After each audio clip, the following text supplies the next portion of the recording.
네, 지난 주말 국내 하루 신규 확진자가 처음으로 1,000명을 넘어섰고요. 부산에서도 주말 이틀 동안 이제 100명이 넘는 확진자가 나오면서 말 그대로 비상 상황에 직면을 했습니다. 문재인 대통령은 거리두기 3단계 격상도 검토할 수 있음을 시사하기도 했는데요. 부산에서는 내일 0시부터 거리두기가 2.5단계로 상향됩니다. 동아대 예방의학교실 손현진 교수와 코로나19 상황 진단해 보겠습니다. 교수님 어서 오십시오. 안녕하세요. 네. 요즘 이 국내 신규 확진자 발표 보기가 사실은 좀 두려울 정도입니다. 네. 정말 이 증가수 좀처럼 꺾이지 않고 있는데 지금 겨울은 좀 길고요. 네.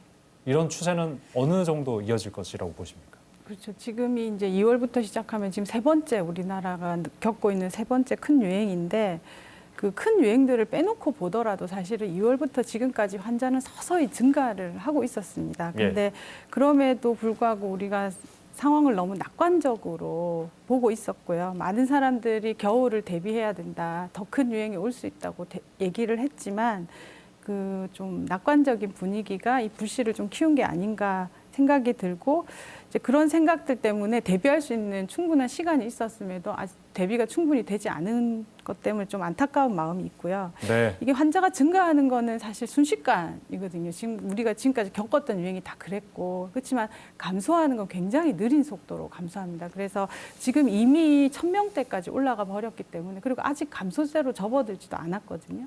그래서 이 유행은 아마도 수개월간 거의 봄이 올 때까지 이 위태로운 상황은 계속될 거라고 생각해야 될 것 같고 이게 만약에 뭐 감소세로 접어든다고 하더라도 아마 한 200~300명 정도 선에서 계속 정체되는 상황이 이제 도래할 것 알겠습니다. 같습니다. 부산도 최근 3주간에 한 600명 네. 넘게 나왔고요. 네. 오늘 변상환 권한대행이 그 브리핑에서 네. 부산시도 이제 벼랑 끝에 서 있다 이런 표현까지 했습니다. 네. 부산시의 상황도 진단을 좀 해주신다면요. 그렇죠. 지금 부산시는 수도권 한 달 전에 수도권 상황이라고 보면 딱 맞을 것 같습니다. 네. 한 달 정도 후에 우리가 지금 잘하지 않으면 한 달 후에는 지금 수도권에 우리가 보고 있는 상황을 맞닥뜨릴 수 있다고 봐야 될 것 같고요. 네. 한 달 전 수도권 상황이 어땠냐면 감염 경로가 불분명한 사람들이 계속 나오고 환자가 계속 증가하니까 역학조사 속도를 그걸 못 따라가면서 계속 N차 감염이 생기고 네네. 그래서 감염의 고리를 끊지 못하는 상태에서 결국 지금 크게 이렇게 환자가 이렇게 확산되는 단계를 이제 밟았거든요. 네. 지금이 부산이 그런 상태고, 근데 더 안 좋은 거는 사실은 부산은 수도권에 비해서 자원도 적고 인력도 더 적습니다. 예. 그리고 모든 상황이나 중앙정부의 자원들은 다 수도권에 지금 집중이 돼 있기 때문에 부산 상황이 나빠져도 다른 지역의 자원이나 중앙정부의 지원을 크게 기대하기는 어려운 상황이거든요. 대응 자체가 좀 힘들 수 있다는 그렇죠. 그래서 말씀이시죠. 부산은 예. 지금 부산시 자체적으로 대응할 수 있는 그 큰 위기감을 가지고 부산시 자체가 이 상황을 헤쳐나갈 수 있는 계획을 전략을 빨리 세워야 되는 그 서울이 상황입니다. 거리두기 2.5단계 상향 조치를 한 지 이제 내일이 되면 일주일이 되는 그렇죠. 겁니다. 예. 그럼 이제 보통 한 열흘 정도가 지나야 네. 거리두기 단계 격상에 대한 효과가 있는 것으로 이렇게 네. 전문가들이 얘기를 하던데 네. 그럼 이제 서울시의 어떤 목요일, 금요일 확진자 수를 보면 이게 효과가 있었는지 없었는지 알 수 있는 거 아니겠습니까? 근데 그렇죠. 부산에 같은 경우는 2단계 플러스 알파를 지금 2주 이상 조치를 네. 하고 이제 내일부터는 2.5단계가 시작이 되는데 네. 그간 거리두기 효과에 대한 이 효과의 어떤 입증 이게 보였습니까? 어떻습니까? 그렇죠. 우리가 일단 첫 번째, 두 번째 유행 때는 사회적 거리두기를 하면서 환자가 그래도 감소세로 확 접어들었었거든요. 네. 근데 지금은 한 3가지 정도 요인이 사회적 거리두기의 효과를 이제 크게 못 내고 있는 건데 첫 번째로 이제 계절적인 요인이 가장 크다고 보고 있고요. 네. 두 번째는 예전에는 이제 사람들이 긴장감이 있어서 사회적 거리두기를 올립니다 하기 전에 이미 사람들이 이동을 줄이고 그리고 사회적 거리두기를 시행을 하면 큰 폭으로 이동이 줄었는데 네. 지금은 사람들이 이동을 줄이는 반응 속도도 느리고 그 줄어드는 이동 양도 굉장히 적어졌습니다. 그래서 그런 요인들이 두 번째고 네. 세 번째로는 지금 유행의 양상이 뭐 직장, 소모임, 가족 이렇거든요. 그래서 앞에 얘기한 것처럼 이미 우리 생활 깊숙이 코로나19가 우리 생활 깊숙이 아주 가까이에 와 있기 때문에 그전처럼 사회적 거리두기 같은 방법이 크게 효과를 발휘하지 못하고 있는 상황이 한 3가지 정도가 네. 로 설명할 수 있을 것 같습니다. 그 감염이 확산된 것에 비해서 거리두기 단계가 좀 약했던 부분이 있는 거라고 네. 보시는 거군요. 네. 알겠습니다. 이제 내일부터 2.5단계로 상향이 되는데 사실 전문가들은 진작부터 이걸 3단계로 가야 된다라고 얘기가 나왔거든요. 네. 부산의 2.5단계 상향 조치 여기에 대해서는 어떻게 보고 계십니까? 지금 부산이 2.5 플러스 알파를 네. 하다가 지금 2.5단계로 이제 내일부터 간다고 하는데 2단계 플러스 알파에서 2.5단계. 그렇죠. 그렇게 간다고 하는데 전 사실은 2.5단계 내일부터 간다고 해도 크게 효과를 기대하기는 어려울 거라고 생각이 듭니다. 왜냐하면 지금까지 부산이 계속 단계를 올렸지만 반대로 환자는 계속 증가해 왔거든요. 네.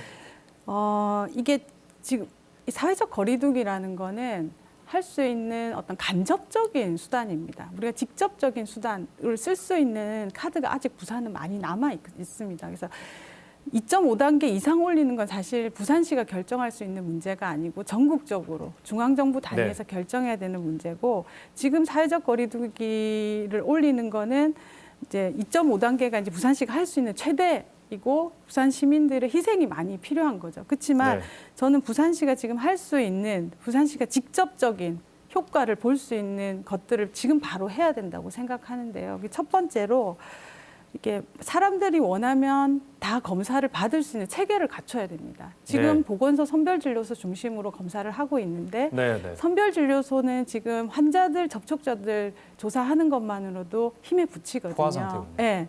그래서 만약에 제가 증상도 없고 아무런 관련성도 없지만 내가 불안해서 검사를 받아보고 싶다고 했을 때 지금은 부산시에서는 받기 어렵거든요. 선별 진료소를 가야만 받을 수 있는 거 아니겠습니까? 그렇죠. 그래서 대형 선별 진료소 아무나 가서 묻지도 따지지도 않고 검사를 받을 수 있는 그 체계를 지금 빨리 갖춰야 되고요. 두 번째는 지금 역학조사 역량을 한 3배 이상은 늘려야 됩니다. 왜냐하면 지금 계속 우리가 큰 음악학원에서 비롯된 큰 유행이 있었지만 사실 그 큰 유행을 잡지 못한 건 역학조사 속도가 못 따라갔기 때문이거든요. 지금 현재 이 환자 발생 속도를 따라갈 수 있으려면 지금보다 한 3배 이상의 인력을 갖추고 역학조사 역량을 미리 키워놔야 됩니다. 그래서 그 두 번째고 세 번째로 이제 병상하고 생활치료센터를 빨리 확보해서 이제 나오는 환자들을 빨리 격리할 수 있는 체계를 갖추는. 근데 이거를 하지 않고 사회적 거리두기만 올린다고 해서 환자가 줄지 않을 겁니다. 이 확산 속도를 따라갈 수 없는 거군요. 그 앞서 병상 얘기를 해주셨는데 지금 병상 확보는 어떻게 돼가고 있습니까? 지금도 많이 부족해서 다른 시도로 이송이 되고 있는 상황인가요? 그렇죠. 지금 당장에 만약에 부산에서 요양병원 하나가 더 집단 발병이 된다고 하면 당장 환자를 옮길 데가 없습니다. 부산 의료원은 포화 상태고요. 지금 추가로 더 확보를 한다는 것도 당장은 되기 좀 힘들고 며칠은 더 걸릴 겁니다.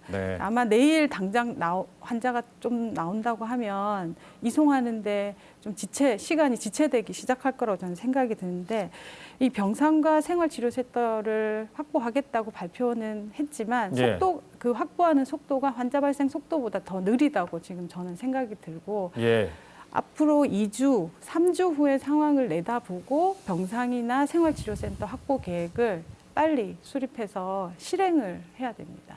그 부산시가 그 시민 방역 추진단을 만들어서 지금 대응을 하고 있는 상황 아니겠습니까? 이 시민 방역 추진단 지금의 이 확산세와 놓고 봤을 때 확산세를 놓고 봤을 때 추진단의 역량이라든지 어떤 규모라든지 이게 좀 충분하다고 보시는지요? 그렇죠. 지금까지는 그 정도 조직 가지고 잘 버텨왔다고 생각이 드는데 지금의 조직으로 앞으로의 상황을 버티기는 힘들 거라고 생각이 들고요.